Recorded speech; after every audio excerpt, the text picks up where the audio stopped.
This whole notion that the black family has always been disintegrating, that is nonsense. That his studies go up to 1925. The great bulk of black families were intact, two-parent families up through 1925, and going all the way back through the era of slavery. So it is now only within our own time that we suddenly see this inevitable tragedy, which the welfare system says it's going to rush in to solve. It's been 40 years since the show aired, and Thomas Sowell's writings continue to illuminate. Whether the topic is race, crime, immigration, or so many other subjects, his scholarship remains as relevant as ever. Racists may prefer one race to another, but they prefer themselves to everybody else. Thomas Sowell is a trained economist. He's a sociologist who has written books about virtually every culture that's ever existed. He is a photographer. He is America's greatest contemporary living philosopher. I'm Jason Riley. I'm a journalist and author. For more than 2 decades, I have closely studied the life and work of Thomas Sowell. His story is both fascinating and illuminating. Tom makes a very, very good point that general principles affect everybody, whether they're black, brown, or purple. Tom is fearless not just in advancing unpopular opinions, but in venturing into areas of scholarship that had been untrodden.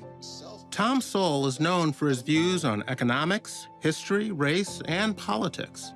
But I've also discovered some lesser-known aspects of his life.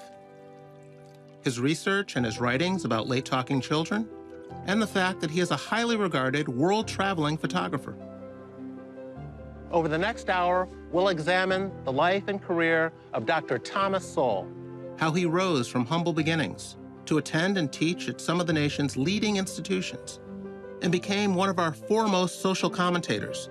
You were a Marxist at one time in your life. What was your wake-up to what was wrong with that line of thinking? Facts. You're about to meet one of the greatest minds of the past half-century.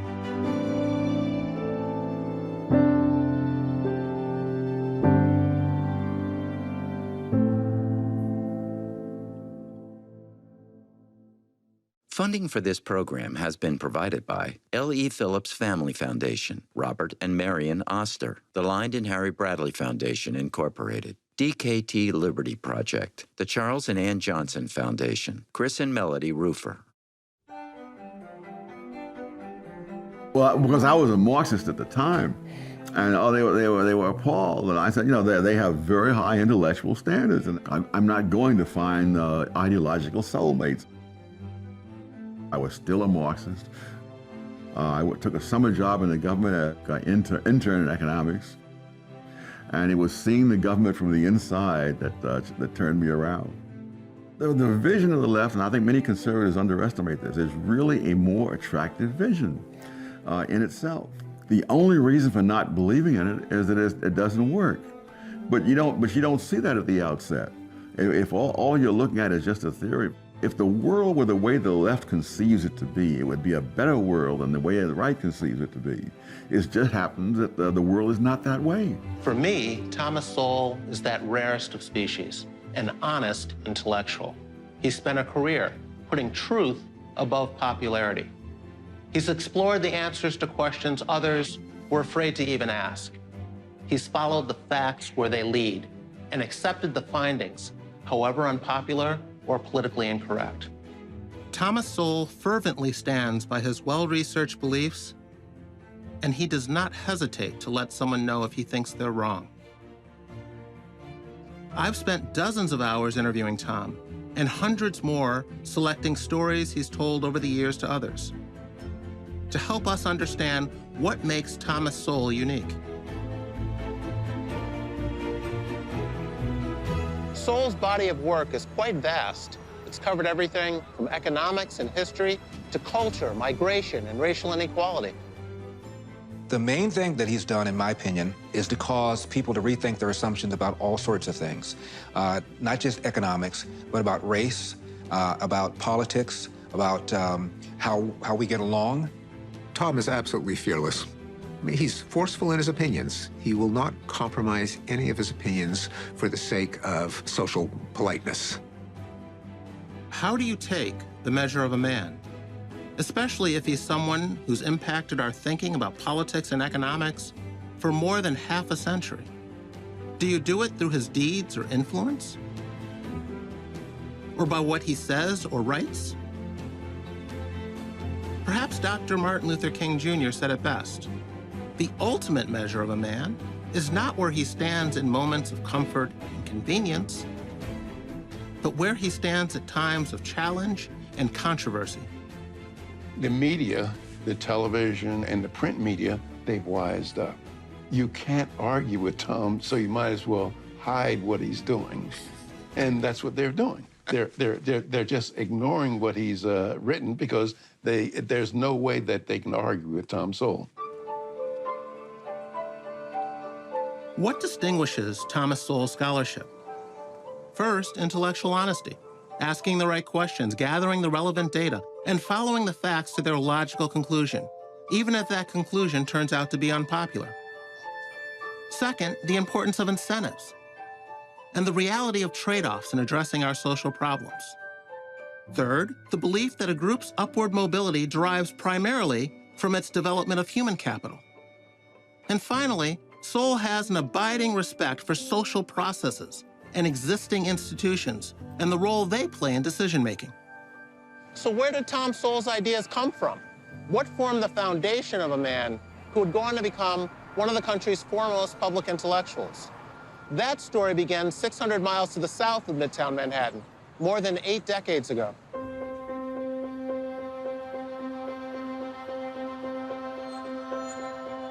Thomas Sowell was born in Gastonia, North Carolina on June 30th, 1930. The Great Depression was just getting underway. And like many blacks in the South at the time, his family had no electricity, no central heating, and no hot running water. Sowell's father died before Tom was born. And his mother, a maid, died in childbirth just a few years later. He was adopted by his great aunt and raised by her and her 2 daughters. So he was raised by 3 women. My whole career would not have been possible without the particular family in which I was raised, which was not composed of educated people. I mean, nobody in that family had ever graduated from high school, and most had not graduated from grade school. But they were interested in education, and they were interested in me. Tom was raised by a great aunt and her adult children. The family moved to New York City's Harlem neighborhood, a migration that exposed him to better schools and more opportunities than were available to blacks in the segregated South. My great fear is that a black child growing up in Harlem today will not have as good a chance to rise as people of my generation did, simply because they will not receive as solid an education in an era when such an education is even more important.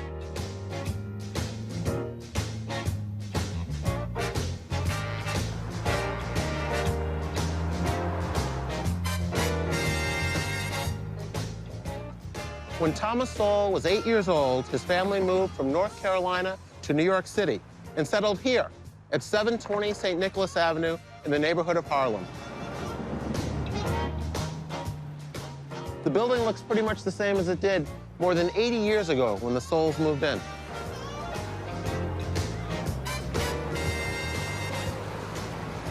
Young Tommy, as he was called, ventured out into a big city for the very first time. He rode double-decker buses and learned to cross busy streets, all by himself. We were much poorer than the people in Harlem or most anywhere else today. It was my last year or 2 at home that we finally had a telephone. We had a radio. We never had a television. But in another sense, in the sense of the things you need to get ahead, I was enormously more fortunate than most black kids today. While coming of age in Harlem, Sowell discovered the magic of education, thanks to a family friend named Eddie Mapp.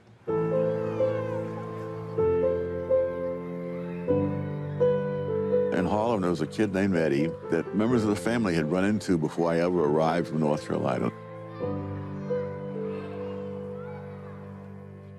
He came from a highly educated family, and they immediately saw the implications if they could get him to mentor me.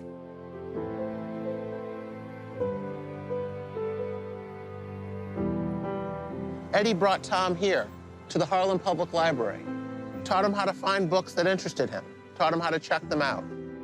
And I saw all these books, and I had no idea why we were there when I don't have any money to buy one book. And so what am I going to do with all these, hundreds of books up on the shelf?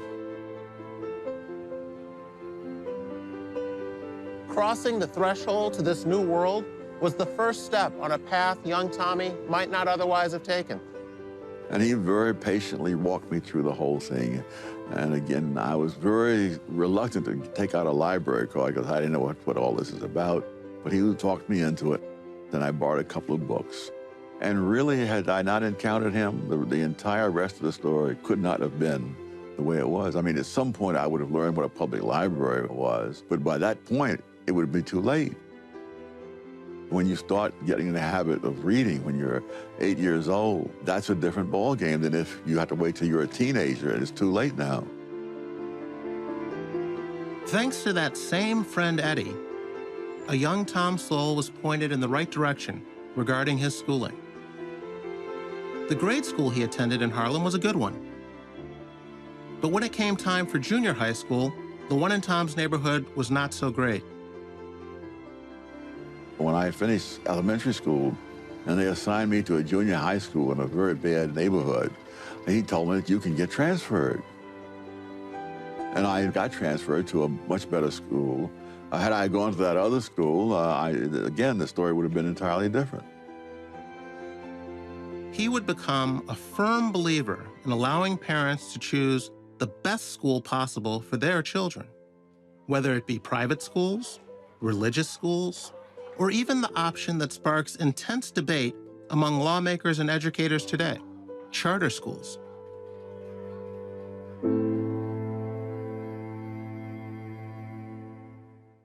There are few things more dishonorable than misleading the young.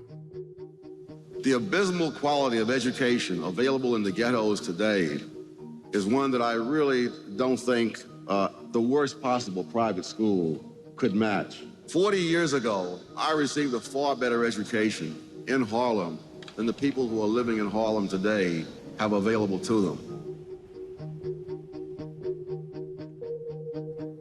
It's 8 a.m. at the Success Academy School in Harlem, New York. This is a charter school, an example of educational choice for people trying to better themselves despite the circumstances they were born into. For Tom, this is education done right. Professor Sowell has been a leader in supporting all forms of school choice, and I very fundamentally agree that we need more choices, not fewer. I think we particularly need that for our most vulnerable populations. Back in 1978, when there was a push for a voucher scheme, the New Republic objected. In their words, the least educated, the least ambitious, and the least aware would be left in the public schools. Professor Sowell grew up in Harlem. I grew up in Harlem. And the schools there have been a disaster for half a century. And so you have generations of kids who have not gotten the education that they deserve and are entitled to. Charter schools are public, tuition-free schools that are open to all students and able to operate independently from the traditional school district. They are given the autonomy to design a curriculum tailored to the needs of their students. But they must also meet academic standards set by state and local officials. Unlike traditional public schools, however, charter schools that don't meet these standards can actually be shut down. With respect to education, Tom would say, it doesn't make any difference how much money you put in education, but if there are not some basic factors that you must take into account, that is, in order for a kid to get a good education, somebody must make him go to bed on time. Somebody must make him do his homework. Somebody must make him mind the teacher. Somebody has to get him up in the morning.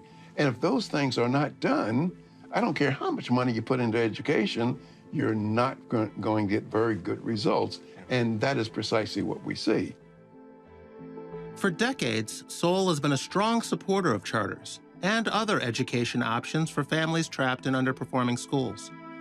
There are, as you said, many blacks today who are still being given totally inadequate education, cannot be expected to get very far for that reason. What would be your remedy for that? I would allow their parents to have a choice of where to send them to school, whether that choice is called a voucher scheme, open enrollment, tuition tax credit, any kind of scheme of that sort that would put that power in the hands of their parents, mainly because that would mean that the schools would have to be responsive to them. As it is now, the school is a monopoly. They need not be responsive. It is hard for me to understand what harm is going to be done by allowing parents to have a choice as compared to having self-interested bureaucrats have a monopoly.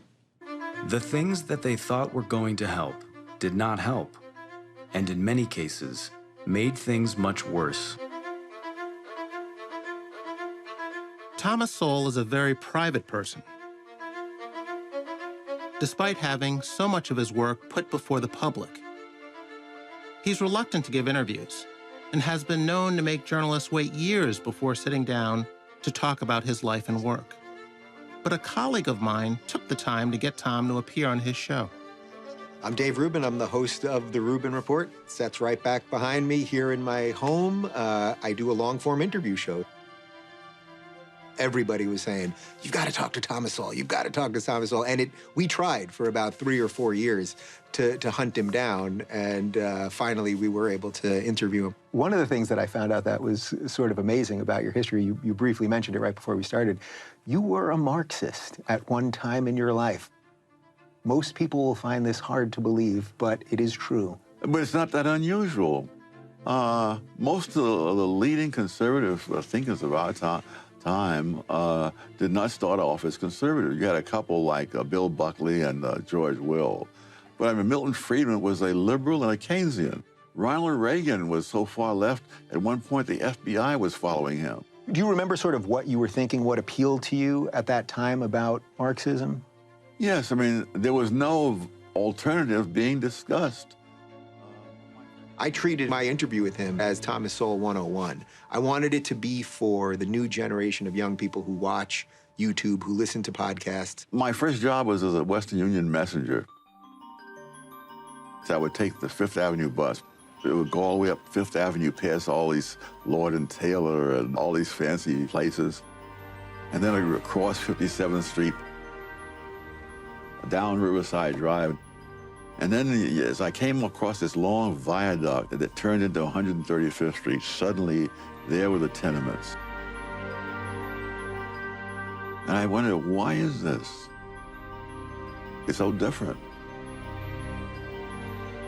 And nothing in the schools or most of the books seemed to deal with that, and Marx dealt with that. There's an absolutely beautiful moment where I ask him about his own political evolution. So then what was your wake-up to what was wrong with that line of thinking? Facts. I love that moment. I mean, I knew the second he did it, I was like, we got our clip. That's as good as it gets. And it gets to, what does this man care about most? Does he care about how he feels about things, how he wants the world to be, or how is the world as it is? Because that's what he's saying. I care about facts. The world is a certain way, and now, using that as the baseline, we can try to figure out how to make things better.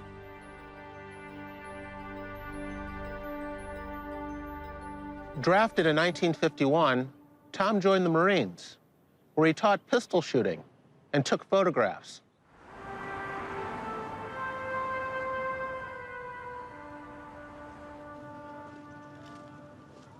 In fact, Sowell was part of the Marine Corps Combat Camera Division. Combat Camera is responsible for the historical documentation.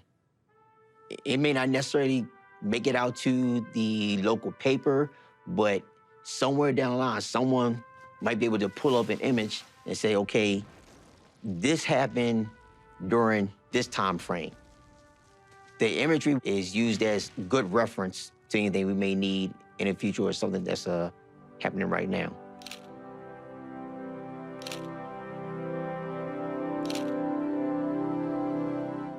Although Thomas Sowell left the Marines long ago, his legacy lives on today with some members of the Combat Camera Corps, who as young men discovered Sowell's work.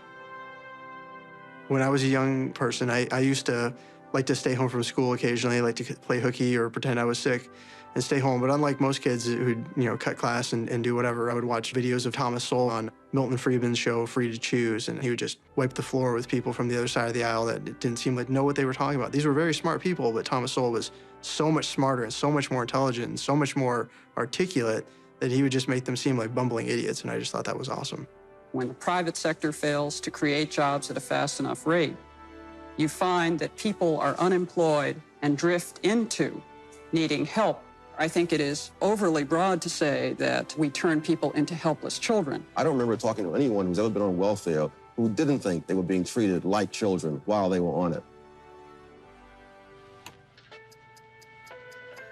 The lessons Sowell learned in the Marines would stay with him for the rest of his life, especially his love of photography, which would become Tom's artistic outlet while he pursued a life filled with studying facts and data. Photography did have connections to his vision of reality. Tom once commented to me that to be a photographer, you have to master trade-offs.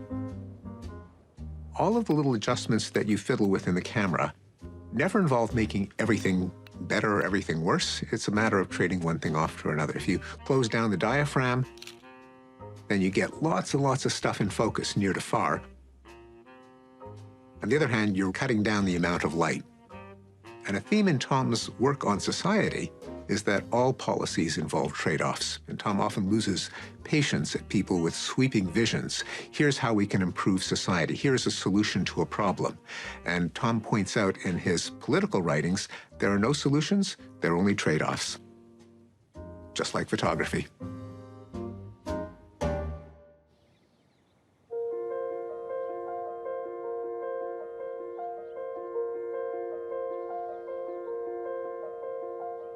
The University of Chicago is hallowed ground for Thomas Sowell. Here's where some of the most influential economic philosophies of modern times were formed. It's called the Chicago School of Economics. And it's where Tom would be mentored by intellectual giants like George Stigler and Milton Friedman, both of whom would go on to win the Nobel Prize in economics. I was a graduate student here from 1960 to 64. The thing I learned as a graduate student was economics is straightforward and simple when you grasp its underlying logic. And secondly, that logic can be applied seriously to understand many different things about the world. In Chicago, if it was true because you could prove it was true. It was true because you had the evidence, you had the logic, and so forth. They explored the specific ways in which the market does and doesn't work. The idea, that people are rational on the whole, and that if you allow those people to operate in the marketplace, you'll generally get better results.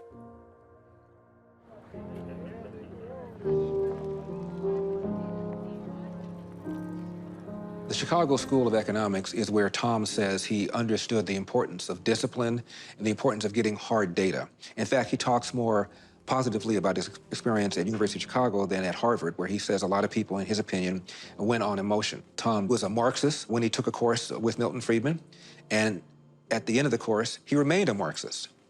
But what he appreciated was that at University of Chicago, economics was a full contact sport where you had to defend your position rigorously, otherwise you got wasted. And so at least Tom Sowell said he came out understanding the importance of hard data. I was still a Marxist after taking Milton Friedman's course. But one summer in the government was enough to let me say, this government is really not the answer. I mean, that is... Milton Friedman didn't cure you, but the federal government did. The federal government did. So never say the federal government doesn't do anything. My first professional job, I was a summer intern at the U.S. Department of Labor. One of my biggest concerns was about minimum wages. At first, I thought, well, this is good because all these people are poor and they'll get a little higher income, and so that'll be helpful. And then, as I studied economics, I began to see, well, there's a downside. They may lose their jobs completely, so that is that. When I was at the Labor Department, I tried to talk about that to them, and eventually I came up with some test of it. And when I came up with how we might test this, I was waiting to hear congratulations, you see, that I had this. And I could see these people were stunned. They said, oh, this idiot has stumbled on something that would ruin us all. And I realized the U.S. Department of Labor had its own agenda and interests. And that did not necessarily mean that whether poor people lost their jobs for minimum wages or got higher pay was their highest priority. Tom Sowell looked at the data, and the data found that minimum wage hikes cause people who are unskilled to lose jobs. He found out that people in the government didn't give a rip whether or not it worked or didn't work. They were simply implementing the policy. And that's what shocked him and caused him to begin to rethink lots of his assumptions. So it wasn't academia that caused him to become more conservative. It was real life working for the government. I was now beginning to understand things I hadn't understood before. Tom, they said, got his PhD here in 1968. He actually taught in the years leading up to that at Cornell, which feeds back also to this just tumultuous times in the 1960s in the country. Huge demonstrations at Cornell, actually shut down the university for some time. In 1965, Thomas Sowell took a teaching position at Cornell. Like many other colleges, it became a focal point for anti-war and anti-discrimination protests and demonstrations. When armed black students took over a building on campus, Sowell had little sympathy for school administrators. Blacks had been recruited to Cornell under lower standards to diversify the student body. And Sowell observed that many of these same students were now causing trouble and feeding racial divisions. For Sowell, it was an example of the unintended consequences of affirmative action. Tom's tenure at Cornell had a very profound impact on him, particularly surrounding the campus protests. I think it left a very, very bitter taste in his mouth. Yes, I think it did. He discovered that many black students at Cornell, their SAT scores were above the average, but they're having problems at Cornell. And that's when he first came up with the idea of people being mismatched. That is, black students who would do very well at other schools, but were recruited in the name of affirmative action to schools where they were in over their heads. The average black student at MIT is in the bottom 10% of MIT students in math, but he is in the top 90% of all American students in math. Something like 1/4 of all the black students going to MIT do not graduate. You're talking about a pool of people whom you are artificially turning into failures by mismatching them with the school. Tom had moved to UCLA to escape the turmoil at Cornell and then jumped into the turmoil at UCLA. I was sitting in my office at UCLA one day when the Black Student Association delegation marched into his office. I heard all of this. And one of them said, well, how you doing, brother? Tom, just a minute. I am not your brother. I am Mr. Sowell, and you will address me that way. Boy, was that a shock to those folks. Here was their natural ally laying down the law. You're going to treat me the way I'm going to treat you, as another human being face to face. And if you don't like that, you can leave. I first met Tom in 1969 when I was a student at UCLA. I just walked in his office one day and I said that I understand that you and I have similar ideas on matters of economics. And we started talking from there. You and Sowell used to joke about how few black conservatives there were in the country back in the 70s and 80s. Has much changed since then, and what was it like back then? There were relatively few blacks that we knew of that were kind of free market, limited government. It was Bill Buckley who made the suggestion that the EPA does not allow Tom Sowell and I to fly on one plane together because we're endangered species. Tom's done something in his career that one of his mentors, Milton Friedman, felt was important to do also, and that is share his knowledge of economics with non-economists, with non-intellectuals. The true test of whether someone understands a subject, the true test comes when he can explain it to someone who does not know a darn thing about it. And Tom has the gift of being able to do that, to be able to explain potentially complex ideas in economics to the ordinary person. I haven't been able to find a single country in the world where the policies that are being advocated for blacks in the United States have lifted any people out of poverty. I've seen many examples around the world of people who began in poverty and ended in affluence. Not one of them has followed any pattern at all like what is being advocated for blacks in the United States. Many groups have remained in poverty for a very long time trying to follow those patterns. At one time, black Americans did not have the constitutional guarantees as everybody else. Now we do. But because the civil rights struggle is over and won, and we're not facing the kind of gross racial discrimination of the past, does not mean that they're not major problems. I'm very sure that Tom would say that the 75% rate of illegitimacy among blacks is a devastating problem, but it's not a racial problem. It's not a legacy of slavery. The crime that I believe Tom would say as well, that the crime we see in many black communities is a devastating problem, but it has nothing to do with racial discrimination. If you have always believed that everyone should play by the same rules and be judged by the same standards, that would have gotten you labeled a radical 50 years ago, a liberal 25 years ago, and a racist today. Thomas Sowell may be an intellectual, but it would be a mistake to believe that only academics and economists believe in what Tom has to say. I've never heard, never damaged. I am most certainly handed single. In a small recording studio just outside of downtown Dallas, a young rapper hones his craft. It feels good to be back in this booth. And shout out to you. You backing me, then you backing the truth. You actually knew. And I ain't have to tell you, so sit back, let it soothe the vernacular dude. Eric July is a man on a mission. Hand is singly top tier, meaning you not. Eric is out to make great music and to educate people like himself about his hero. And I'm something like a great how. Anywhere Thomas Sowell is, he's the smartest person in the room. I would most definitely just tell him that he's been my biggest inspiration, hands down.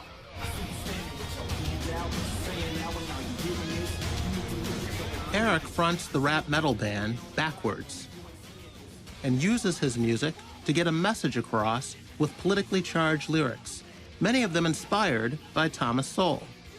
He has emerged as an influential young voice who is outspoken in his support for individual freedom and less government intervention. You see somebody like Sowell, who has been doing what he has been doing, getting out there and speaking what he has been speaking, overcoming the odds that he had to certainly overcome in his growth. And you also feel like you can conquer the world. It just goes to show from a generational standpoint how he's been able to influence somebody, you know, like me. People probably tired of hearing me talk about it because I'm always referencing Thomas Sowell. People ask me, well, you used to be this. What happened? I'm like, well, that Enlightenment period, it had to do with Thomas Sowell. Most people have not recognized the fact that if you go back into the 20s, you find that a married couple families were much more prevalent among blacks then than today. As late as 1930, blacks had lower unemployment rates than whites. So all these things that we complain about and attribute to the era of slavery, those things should have been worse in the past than in the present. But in fact, they're worse in the present than in the past. And I think if you want to look for a turning point, it would be since the 1960s. And what happened in the 1960s?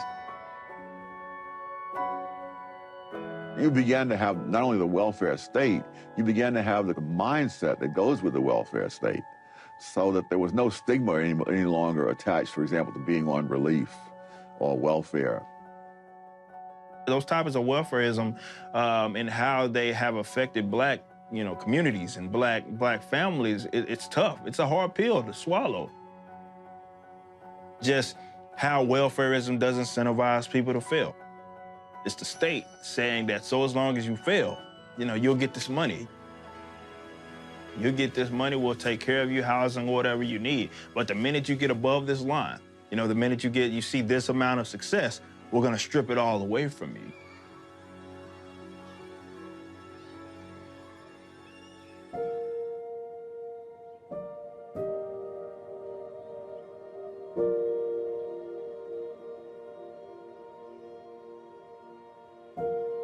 In 1980, Thomas Sowell came here, the Hoover Institution at Stanford University. Upon accepting the offer, his teaching days were over. Thousands of students would miss out on having Professor Sowell as a teacher, but millions of intellectually curious readers would benefit from Thomas Sowell's work here. I don't think Tom Sowell ever really liked being a teacher. I don't think he ever liked standing in front of people and being a professor. When Hoover offered him the opportunity to basically pay him to be Tom Sowell, he took it. And he can write what he wants to write, when he wants to write, as much or as little, but he's always been very, very productive. And I think the independence and the freedom is what he liked. So you're good friends with Thomas Sowell, have been for a while. How would you describe Tom to someone who's never met him before? I'd say Tom is an empiricist, and by that I mean Tom looks at evidence, and then he makes a diagnosis, and then he offers a therapy for the perceived problem, and then he offers a prognosis, and he's not interested as much, or if at all, on how people interpret that or what are the ramifications in contemporary political terms of his argument.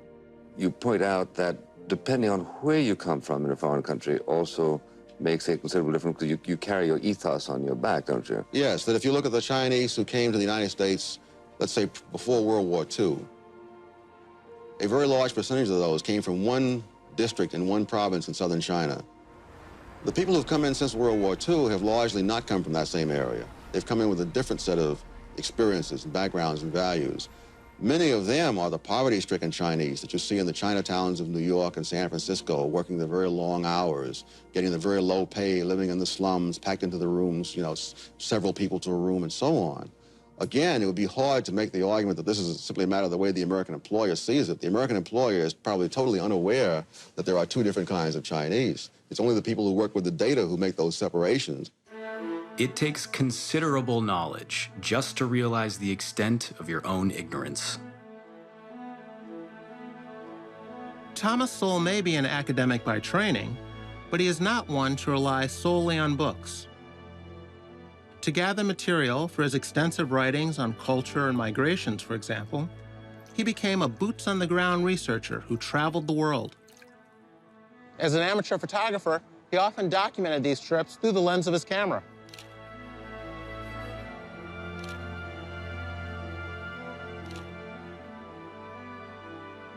His purpose was to try and understand the role of cultural differences, both within nations and between them. And not only today, but throughout history.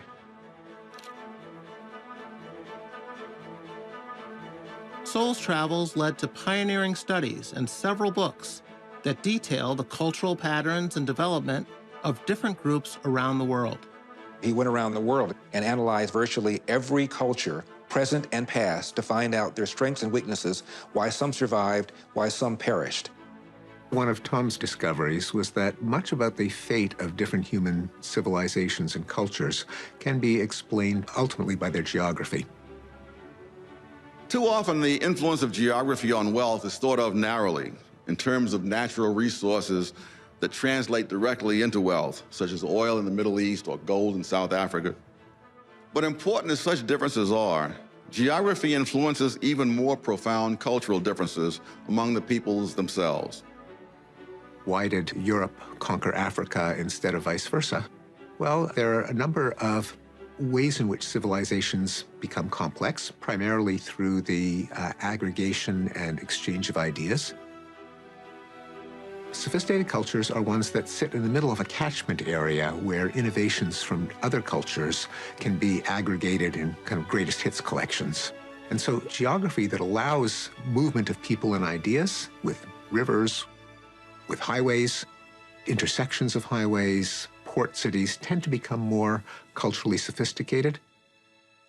A lot of his research, as you mentioned, has focused on why some groups excel and others do not. But that curiosity is not necessarily appreciated by a lot of people who seem to approach it from the standpoint that if a culture isn't rising, it's someone else's fault. Yes. Someone else is keeping them down.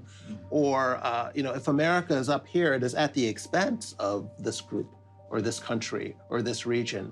He doesn't take that approach. What Tom did when he talked about comparative cultures, he went to this quite narrow and unheralded group of scholars that talked about economics, and then he took that data, superimposed it onto history questions. So when people who were critical of Tom would say, well, he hasn't read this particular historical work, or he wasn't quite appreciative of this great novel or this great history, or this, they didn't understand that what he lost as being an economic historian, he gained in really trying to explain how cultures were successful or how much dominance they had in trade by actually looking at economics. And most historians, they think that economics is a dismal science, and they're not trained to do that. The first lesson of economics is scarcity. There is never enough of anything to fully satisfy all those who want it. The first lesson of politics is to disregard the first lesson of economics.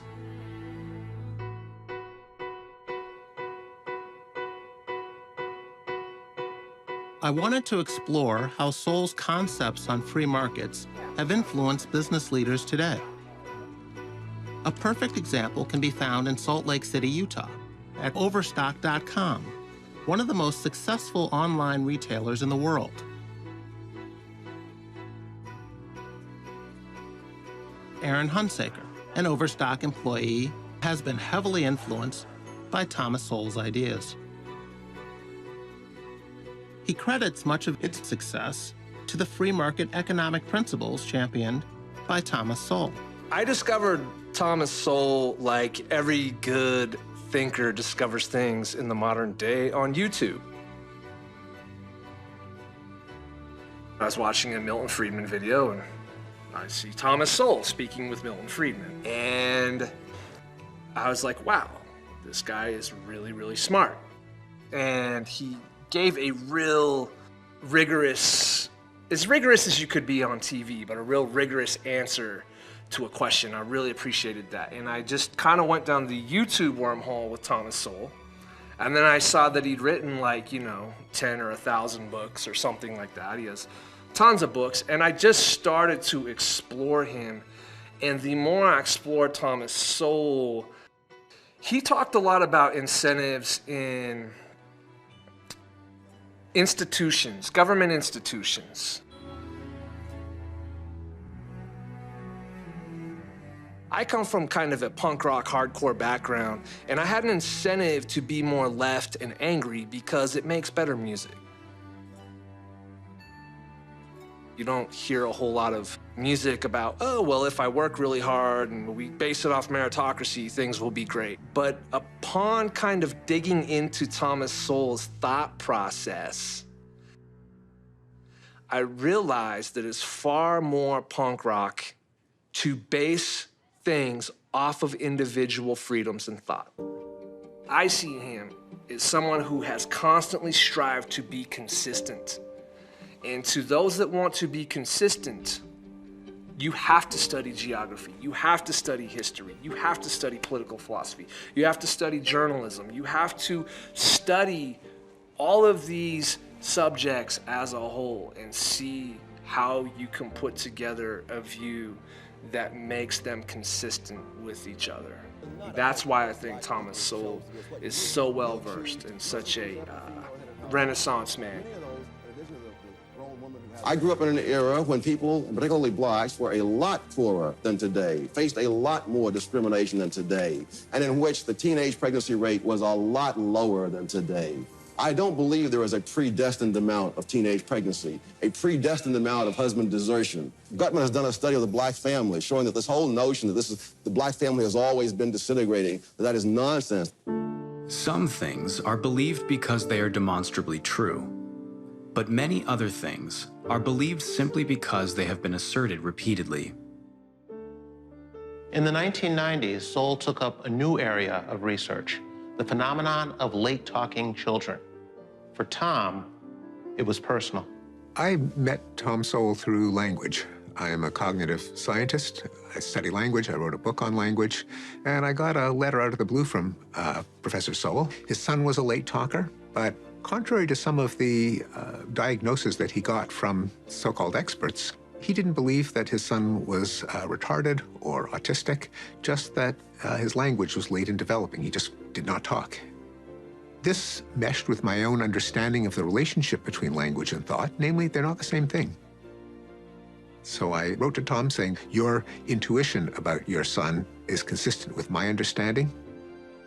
Tom Sowell sought out answers. Eventually, his son, John, not only began to speak, but to excel. Sowell wrote about this remarkable journey in his landmark book, Late Talking Children. Tom discovered that there was a syndrome that many famous scientists, engineers, mathematicians would also have acute spatial ability and numerical ability, but were late in developing the ability to speak.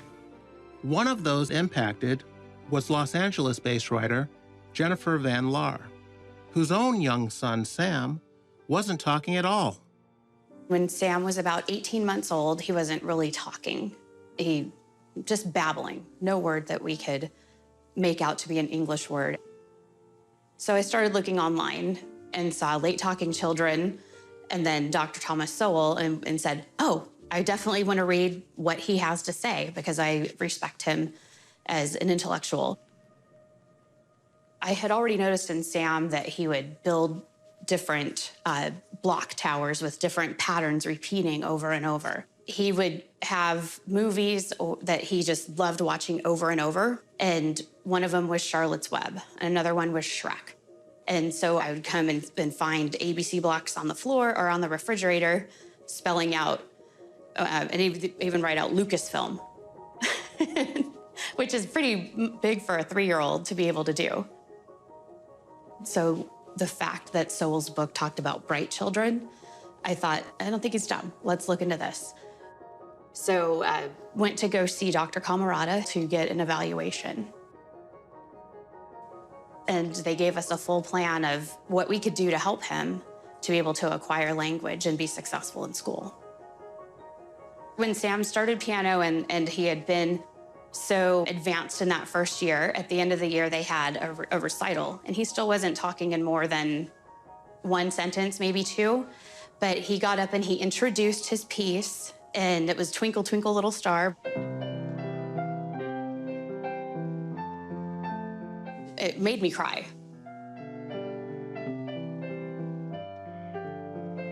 I sent the video of that to the Camaradas and said how proud I was of him and thanked them for the help they had given us, and they asked if they could send it to Dr. Sowell. Said, go ahead. And then they emailed back and said that Sowell had really loved watching the video of Sam.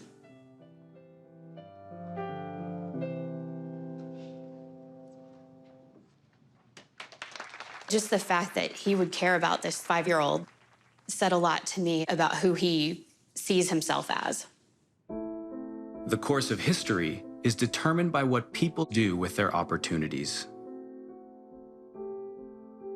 Sowell has written a great deal about the importance of human capital in a group's advancement, the development of skills and habits and attitudes in advancing a group economically. And a good example of what he's talking about can be found on 6th Avenue in Manhattan at the Steinway Piano Company.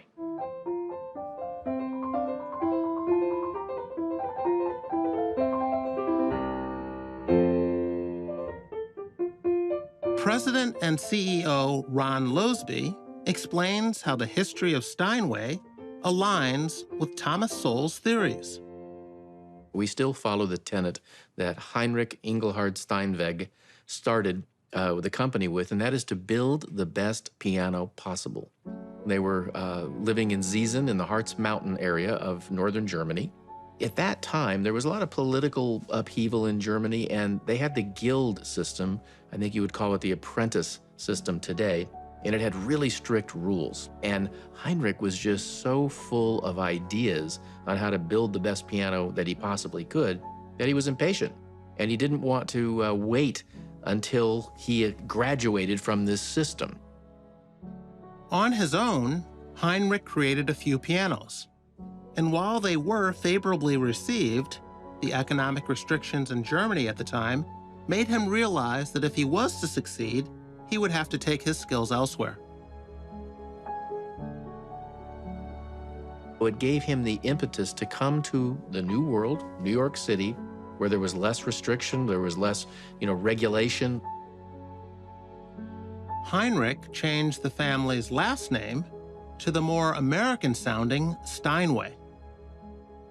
They created an instrument that, within 10 years, they became the most successful, most profitable, the best piano company built in America. Very often people talk as if some group has taken control of some industry, and they wonder how did that happen? And in most cases, they created the industry. The industry didn't exist before they got there. That's how they took control of it.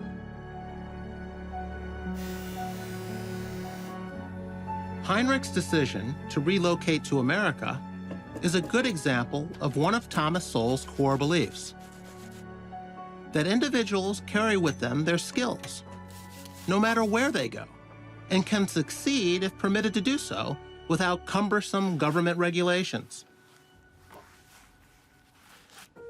It's amazing how much panic one honest man can spread among a multitude of hypocrites.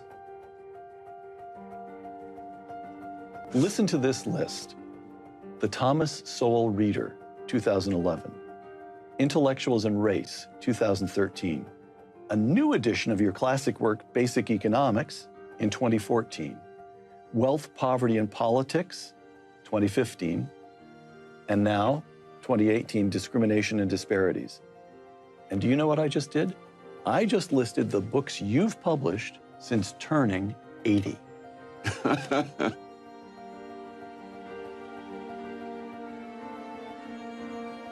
Thomas Sowell's essays and weekly columns have appeared in more than 300 newspapers and periodicals, including the New York Times, the Wall Street Journal, Forbes, and Fortune magazines. While many found Sowell's empirically based arguments insightful, oftentimes they created a backlash, especially among those in academia. You once told me that Tom's not interested in making people happy or angry. He's interested in telling people what the data show. What the data shows, and he is he can be a contrarian in the sense that often areas that are unpopular or they're plagued with false knowledge or misconceptions, he gravitates toward those because that intrigues him to see if that's actually, the popular opinion is actually true. And often it's not, he finds it's not. And then the results tend to bother people that he's so dispassionate about it. And then as an African-American intellectual, he's supposed to fit a preconceived intellectual, academic, ideological position. And it's not that he doesn't, he's just not interested in it. He doesn't make friends or enemies based on tribal considerations or popular consensus. On December 27, 2016, Thomas Sowell published his weekly newspaper column. I'd read his column for decades and always looked forward to it. But this one was different. Thomas Sowell was saying goodbye. Within minutes, the internet lit up with thousands of comments about Tom retiring from writing his column. Most of the postings were along the lines of, "Say it isn't so." I did that after spending some time in Yosemite with a couple of photo buddies. And I realized that in those 4 days, we hadn't watched a single news program. We hadn't seen a single newspaper. I said, this is the life.